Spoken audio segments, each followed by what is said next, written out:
Ministère, voir mon Sauveur face à face. Quant à nous, nous attendons la cité aux fondations éternelles. La cité conçue et construite par Dieu.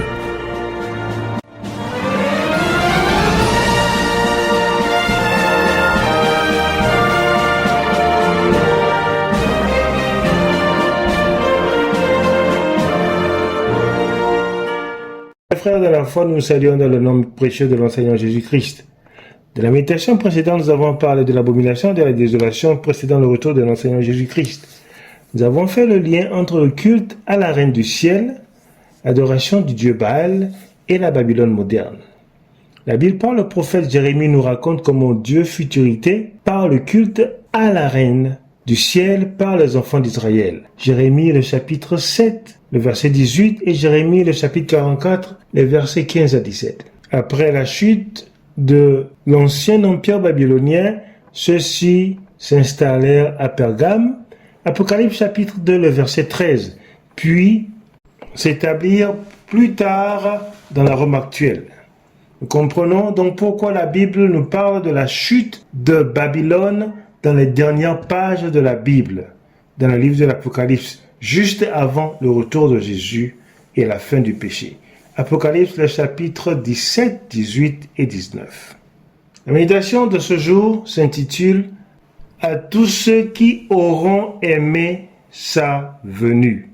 Le verset de notre étude se trouve dans 2 Timothée, le chapitre 4, le verset 8, où nous lisons « Désormais la couronne de justice m'est réservée.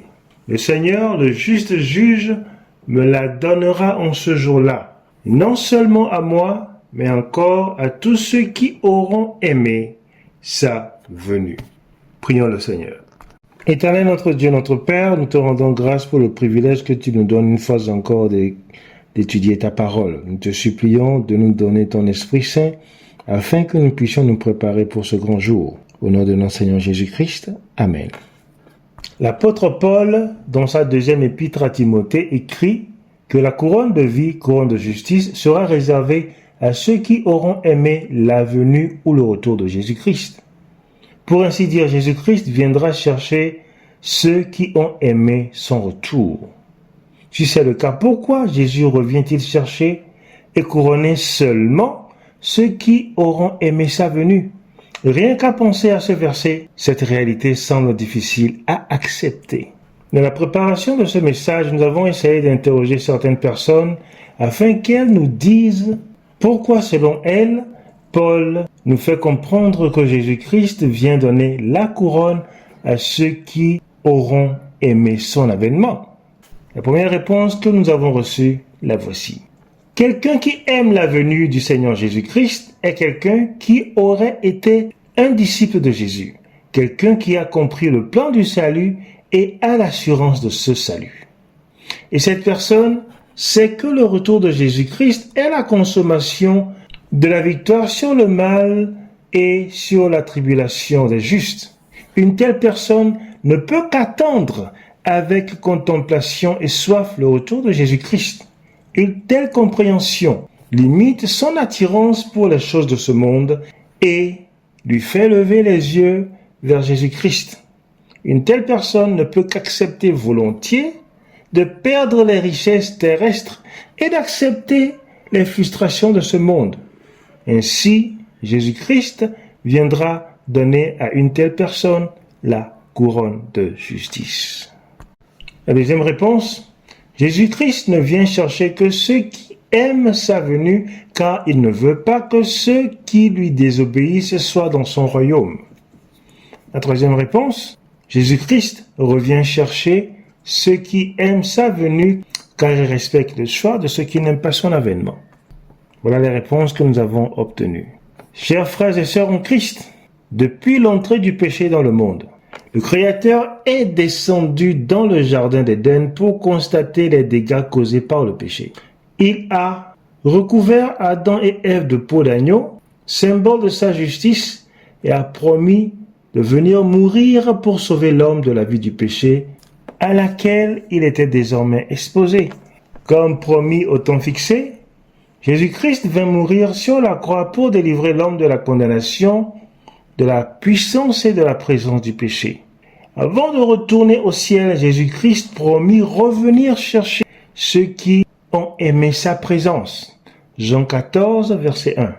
Le seul souci de Jésus-Christ, en venant dans le jardin d'Éden, quand Adam et Ève péchèrent, et 2000 ans plus tard, à la croix, était de délivrer totalement l'homme de la vie de souffrance causée par le péché.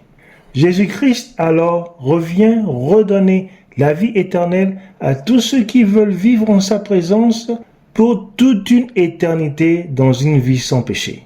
Cela doit nous pousser à désirer vivre cette vie de sanctification pour laquelle il est venu mourir pour nous. Et cela doit nous pousser à hâter son retour. Si nous apprécions le prix qu'il a payé pour notre salut, si nous désirons vivre une vie sans péché pour l'éternité, nous l'aimerons plus que tout et notre désir le plus ardent sera de hâter son retour, comme l'a dit la première personne dans la réponse que nous avons reçue. Si nous apprécions le prix qu'il a payé pour notre salut, si nous désirons vivre une vie sans péché pour l'éternité, chers amis auditeurs, pourquoi ne parlons-nous plus aujourd'hui du retour de Jésus-Christ comme les pionniers des temps du grand réveil? Pourquoi ne nous intéressons-nous plus à ce retour comme par le passé?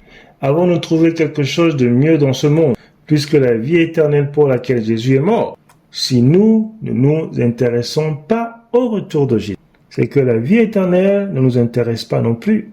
Et le prix qu'il a payé sur la croix pour nous n'a pas une grande importance. Reconnaissons-le. Bien-aimés frères en Christ, comme vous le savez, le monde touche à sa fin et nous sommes au moment de rendre compte de nos vies au grand roi de l'univers. Nous terminons ce message avec Luc, le chapitre 15, le verset 15. Là, on nous parle de l'invitation de différentes personnes au banquet des cieux. Le paragraphe, la première personne invitée répondit « J'ai acheté un terrain, je n'ai pas le temps ». La deuxième personne répondit « J'ai acheté des bœufs, je n'ai pas le temps ». La troisième personne répondit « Je viens de me marier, je n'ai pas le temps ». Autrement dit, mon travail, mes affaires, ma famille ne me permettent pas de parler du ciel pour le moment. Désolé, ce sera pour une autre fois. Chers frères et sœurs en Christ, nous devons savoir que cette vie nous a été donnée pour nous préparer pour la vie éternelle. Et si ce que Jésus-Christ a fait sur la croix a pour nous une valeur non éphémère mais éternelle, notre plus grand désir sera qu'il revienne très bientôt pour nous délivrer de la souffrance du péché. Rappelons-nous, selon ce que nous dit la Bible, Jésus-Christ ne revient que pour chercher ceux qui aiment sa venue. Si vous aimez le Seigneur Jésus-Christ, préparez-vous pour son retour. Que Dieu vous bénisse. Au nom de Jésus, Maranatha. Jusqu'au prochain message, ayons les yeux fixés sur Jésus, l'auteur et le consommateur de notre foi. Voici, il vient bientôt. Cher ami, prépare-toi à la rencontre de ton Dieu.